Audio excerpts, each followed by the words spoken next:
अगर आप भी देखते हैं 1.5 लाख की वेतन वाली सरकारी नौकरी का सपना, तो जी के जीनियस पंकज के डेली करेंट अफेयर के हर एक वीडियो को बनाओ अपना। दोस्तों, आज मैं आप सभी के लिए लेकर आया हूँ 13 जून 2024 के करेंट अफेयर के सारे इम्पोर्टेंट क्वेश्चन। तो चलिए शुरू करते हैं।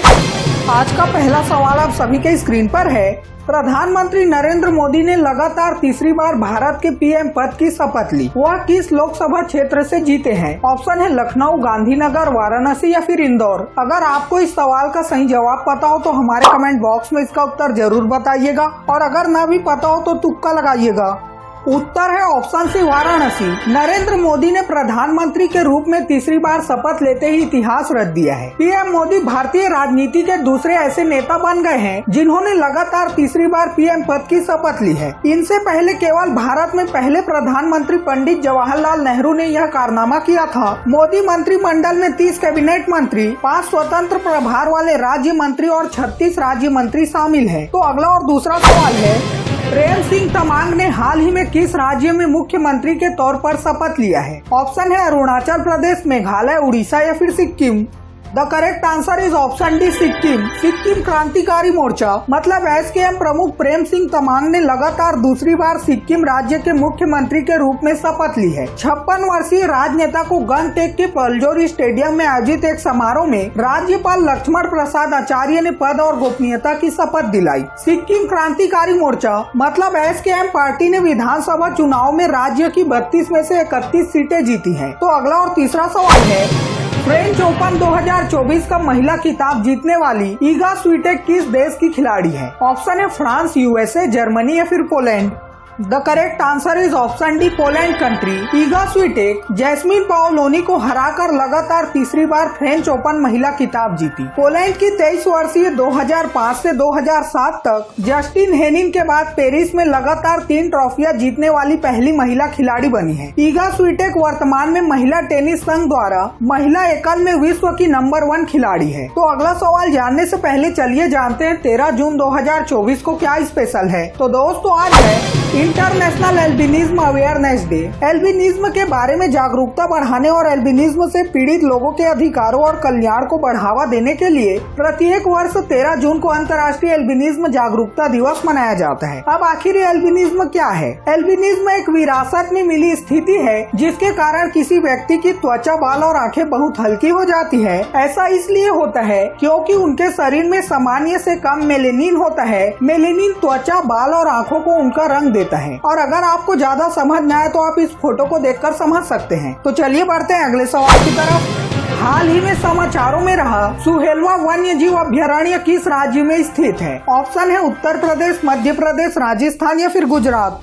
उत्तर है ऑप्शन है उत्तर प्रदेश। सुहेलवा वन्य जीव अभ्यारण्य में बाघों की मौजूदगी के सबूत मिलने के कारण उत्तर प्रदेश में एक नया बाघ अभ्यारण्य स्थापित किया जाएगा। श्रावस्ती, बलरामपुर और गोंडा जिलों में स्थित सुहेलवा वन्य जीव अभ्यारण्य, जिसे शॉर्टकट में SWS कहा जाता है, भारत नेपाल सीमा पर 452 वर्ग किलोमीटर में फैला हुआ है। 1988 में स्थापित इसमें पर्णपाती और अर्ध सदाबहार वनों का मिश्रण है। SWS में बाघ, तेंदुए और विभिन्न पक्षी प्रजातियां सहित विविध वनस्पति और जीव पाए जाते हैं, और यह भाभर तराई पारिस्थितिकी तंत्र का हिस्सा है। तो अगला और 5वां सवाल है, मोदी मंत्रिमंडल में इस बार कुल कितने पूर्व मुख्यमंत्री शामिल हैं? ऑप्शन है 4, 5, 6 या फिर 7। उत्तर है ऑप्शन सी, 6। पीएम मोदी की कैबिनेट में इस बार 6 पूर्व मुख्यमंत्री शामिल हैं। इनमें से 4 पूर्व मुख्यमंत्री भारतीय जनता पार्टी से हैं, जबकि बचे 2 कुमार स्वामी जनता दल सेक्युलर और मांझी हिंदुस्तानी आवास मोर्चा का प्रतिनिधित्व करते हैं। बीजेपी की ओर से शिवराज सिंह चौहान मध्य प्रदेश से, राजनाथ सिंह उत्तर प्रदेश से, मनोहर लाल खट्टर हरियाणा से और सर्बानंद सोनोवाल असम राज्य से शामिल हैं। तो अगला सवाल जानने से पहले अगर आपको भी डेली करेंट अफेयर के साथ अप टू रहना पसंद है तो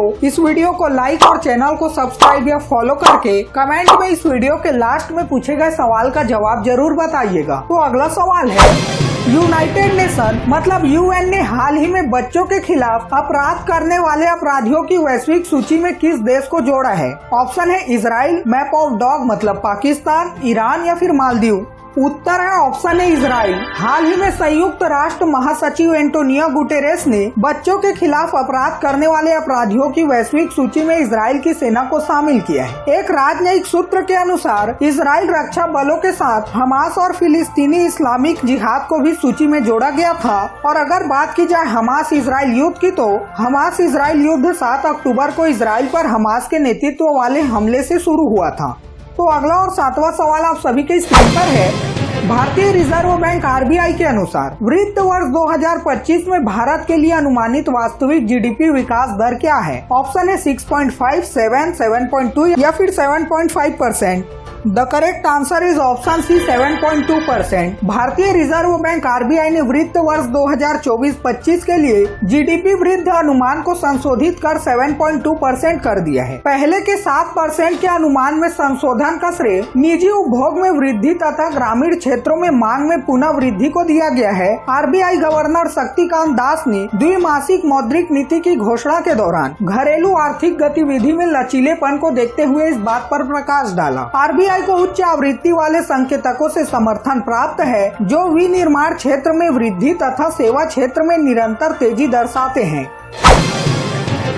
इस राज्य सरकार ने मुख्यमंत्री किसान एवं खेतीहर मजदूर जीवन सुरक्षा योजना पर आयु सीमा की सीमा हटा दी है। ऑप्शन है पंजाब, गुजरात, राजस्थान या फिर हरियाणा।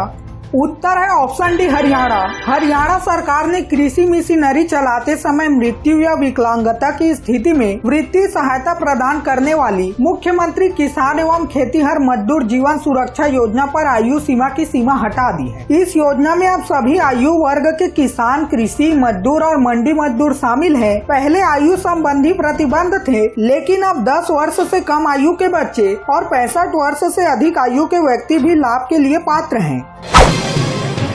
एजेटी जॉन सिंह, जिनका हाल ही में निधन हो गया, किस क्षेत्र से संबंधित थे? ऑप्शन है ए वन्य जीव संरक्षणवादी, बी मनोरंजनकर्ता, सी कवि या फिर डी राजनीतिक।